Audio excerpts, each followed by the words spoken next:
우리는 미디어가 발달한 다양한 미디어 시대를 살고 있습니다. 예전에는 대표적인 미디어로는 신문, 라디오, TV가 있었지만 이제는 인터넷을 기반으로 한 다양한 미디어가 등장하였습니다. 미디어의 발달과 다양성으로 사람들의 생각과 삶의 형태, 라이프 스타일이 예전과는 많이 달라지게 되었습니다. 과거에는 뉴스와 드라마를 정해진 시간에 정해진 장소에서 여러 사람들과 함께 모여서 보았지만 이제는 자기가 편리한 시간에 자기만의 공간에서 뉴스와 드라마를 볼 수 있는 시대가 되었습니다. 미디어가 인간의 생각과 라이프 스타일에 미치는 연구하는 학자가 있었습니다. 지구촌이라는 용어를 맨 처음 사용한 캐나다의 미디어 학자 마샬 맥루헌입니다. 그는 미디어는 메시지이다. The media is the message라는 유명한 말을 남겼습니다. 그의 주장이 딱 들어맞는 성경 구절이 오늘 본문의 말씀입니다. 하나님께서는 자신과 자신이 하시는 일에 대해서 우리들에게 알려주시는 것을 우리는 신학적 용어로 계시라고 합니다. 하나님의 계시의 방법에는 시대에 따라 달라지고 있다는 것을 오늘 본문 1절과 2절은 우리들에게 가르쳐 줍니다. 하나님의 계시에는 대부분 중간에 중보자가 있습니다. 성경에서의 중보자와 우리의 일상생활에서의 미디어는 그 의미와 하는 역할에 있어서 비슷합니다. 미디어의 사진적 의미는 인간 사회에서 자신의 의사나 감정 또는 객관적 정보를 서로 주고받을 수 있도록 마련된 수단을 가리키는 말입니다. 1절은 하나님께서는 옛적에는 여러 부분과 여러 모양으로 선지자를 통하여 말씀하셨다고 설명하고 있습니다. 하나님의 계시에 있어서 선지자가 미디어 역할을 하였습니다. 그러나 이 모든 마지막에는 그 미디어 역할을 아들이 맡았다고 2절은 가르쳐주고 있습니다. 히브리서 기자는 새 언약의 중보자이신 예수라고 하였습니다. 바울 사도는 디모데 전서에서 하나님은 한 분이시요 또 하나님과 사람 사이의 중보자도 한 분이시니 곧 사람이신 그리스도 예수라라고 하였습니다. 하나님의 미디어, 이를 신학적 용어로 전환한다면 중보자, 헬라어로는 메시테스, 영어로는 메디에이터입니다. 오늘 본문의 말씀은 하나님과 인간 사이에서 유일한 중보자이신 예수 그리스도에 대하여 설명하여 줍니다. 예수 그리스도는 하나님의 유일한 아들이시며 모든 것의 상속자이시며 그를 통하여 모든 세계를 지으셨다고 설명하고 있습니다. 예수님이 누구신지를 분명하게 깨닫고 그를 믿는다면 우리는 어떤 상황에서도 흔들림 없는 굳센 믿음을 가질 수 있습니다.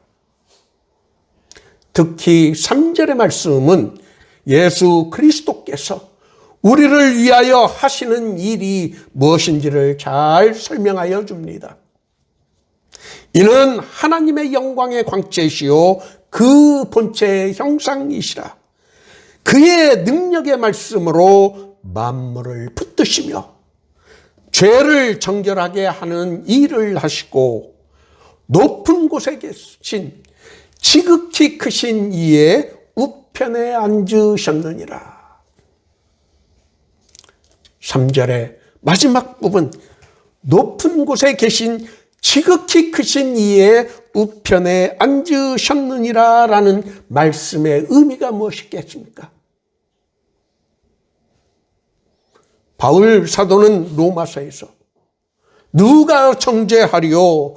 죽으실 뿐 아니라 다시 살아나신 이는 그리스도 예수시니 그는 하나님 우편에 앉아 계신 자요 우리를 위하여 간구하시는 자신이라 라고 하였습니다. 우리가 이 말씀을 확실히 붙들고 있다면 그 어떤 위험이나 고난이 우리에게 닥친다 하더라도 결코 두려워하거나 겁을 내지 않을 수 있습니다. 그 어떤 어려움이 우리에게 닥친다 하더라도 우리가 겁을 내지 않는 이유는 우리를 위해 간구하시는 예수 그리스도께서 우리에게 함께 계시기 때문입니다. 우리를 구원하시기 위해 십자가에서 죽으신 예수님은 우리가 잘못된 것을 절대로 수수방관하시지 않으십니다. 그래서 예수님께서는 우리들에게 너희는 마음에 근심하지 말라. 하나님을 믿으니 또 나를 믿으라 라고 말씀하신 것입니다. 이 진리를 누구보다 확신한 바울 사도는 로마서에서 자기 아들을 아끼지 아니하시고 우리 모든 사람을 위하여 내주시니가 어찌 그 아들과 함께 모든 것을 우리에게 주시지 아니하겠느냐라고 하였습니다. 이 약속의 말씀을 믿는 사람은 고난 중에서도 결코 좌절하지 않습니다. 기독교 역사에서 수많은 성도들은 고난 가운데서도 이 말씀을 의지하여 믿음을 지키고 승리하는 삶을 살았습니다. 오늘 본문의 말씀은 고난의 시기를 살아가는 우리들에게 희망과 용기를 주는 말씀입니다. 우리가 믿는 예수 그리스도가 누구이시고 그 예수님이 지금도 우리를 위하여 하시고 계신 일이 무엇인지를 우리들에게 가르쳐 줍니다. 이 진리를 아는 사람은 어떤 어려움이 우리에게 닥친다 하더라도 결코 겁을 먹거나 두려워하지 않습니다.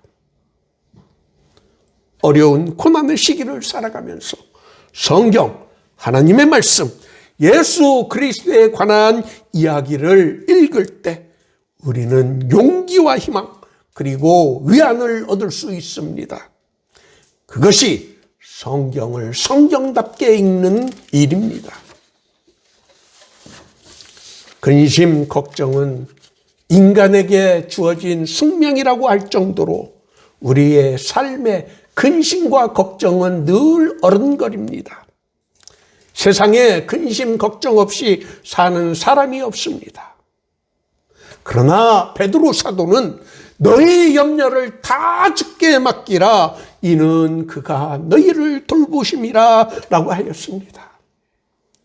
오늘 본문의 말씀이 그 이유를 우리들에게 설명하여 주고 있는 것입니다. 예수님께서 우리를 위해 하신 일이 무엇이고 또 지금도 우리를 위해 무슨 일을 하고 계신지를 아는 성도는 언제나 용기와 희망을 갖고 담대할 수 있습니다. 교회에 나와서 말씀을 듣고 실컷 열심히 기도한 뒤에도 근심, 걱정, 염려를 예수님께 맡기지 못하고 근심, 걱정을 사탄에게 다시 빌려와서 하는 사람들이 있습니다. 예수를 믿는 유익과 그 혜택을 제대로 누리지 못하는 사람들입니다.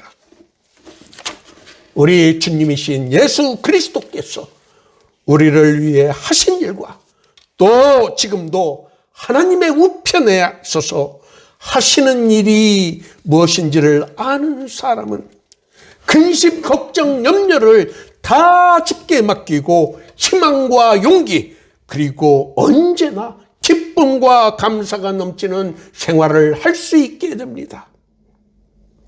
오늘 모두의 교회 예배에 참석하신 여러분 모두가 주 예수 그리스도 안에서 이 기쁨과 평안을 누리시기를 예수님의 이름으로 축원합니다.